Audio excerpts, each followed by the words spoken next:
neste mundo de guerra, intolerância e opressão, a melhor arma é o diálogo. O que falta é o diálogo, a arma mais poderosa, a não ser quando ele é grafado com travessão pelo ChatGPT. Um talento bem específico que nem todo autor tem, nem todo bom autor tem, inclusive, é o talento de criar diálogos.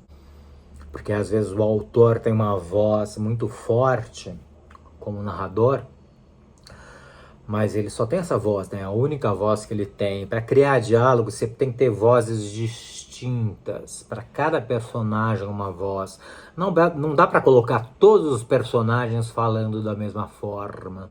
Se você é roteirista, está escrevendo um filme, uma série, um programa de TV, você até pode colocar todos os personagens falando da forma como você fala, porque vai ter uma diferenciação na interpretação dos atores, né? Como eles entregam, o sotaque de cada um, os cacos, o vocabulário.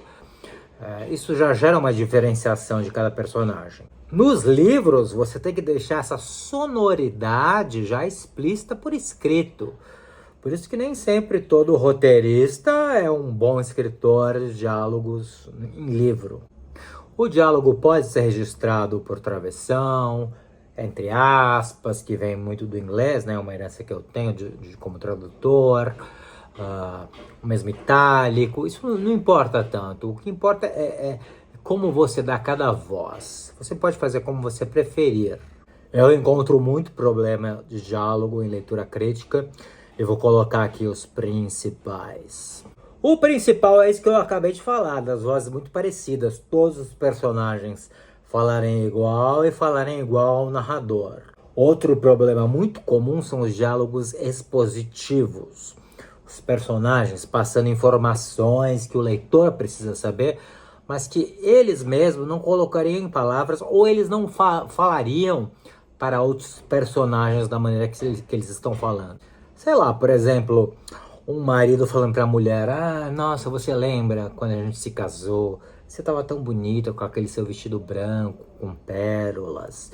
A gente fez uma festa com poucos convidados porque a gente era suficiente um para o outro. Ou seja, ele falando coisas que ela já sabe, porque o leitor é que precisa saber. Outro problema grave nos diálogos são os diálogos banais. Sei lá, João entra no restaurante e fala: oi, bom dia, você pode me trazer o cardápio? E a garçonete responde: oi, tudo bom, já tô trazendo. Por que você não coloca João entrou no restaurante, deu bom dia pra garçonete e pediu o cardápio? Você não precisa colocar de maneira direta, entendeu? Outro problema é quando os personagens todos têm frases de efeito, frases muito profundas. Todo diálogo é uma frase muito profunda de efeito. As pessoas os personagens não falam como pessoas, são muito eloquentes. Então, quando e como usar diálogos num livro? Quando você quer registrar não só o que é dito, mas como é dito. Quais palavras foram usadas, isso faz diferença na trama. Às vezes o personagem fala uma coisa, mas você percebe que ele está pensando em outra, ou o próprio narrador revela que ele está pensando em outra. Eu tenho um livro que é feito exclusivamente em diálogos, né? Esse aqui, O Veado Assassino. Mas são raros os livros só de diálogos, sem narração nenhuma. E eu fiz assim não só como uma experiência literária, né? Foi uma experiência literária, mas porque eu queria que a história fosse contada do ponto de vista só de um personagem, uma visão muito parcial. Para o leitor desconfiado que é dito assim, a opinião do personagem, que não é uma verdade absoluta, não é uma verdade imposta pelo narrador ou pelo autor. Tem muito um clichê de narrativa que fala: não conte, mostre. Mas se você está contando tudo, não está mostrando nada, você também está escondendo algumas coisas do leitor, que pode ser muito bacana. Os diálogos também podem ser um suspiro de coloquialidade pro leitor. sei lá, num livro muito pesado de frase de efeito, de narração, dá uma leveza no texto, um respiro, né? Aproximam aqueles personagens do leitor. Tem um narrador que talvez seja muito erudito, mas que os personagens são mais próximos de como o leitor fala, ou como o leitor ouve. E como se cria um bom diálogo? Eu acho que a melhor oficina é mesmo o cinema. Os filmes são uma ótima oficina de como as pessoas falam, mais do que teatro, porque teatro, os filmes em geral são mais naturalistas, né? As pessoas falam de forma mais coloquial, mais natural.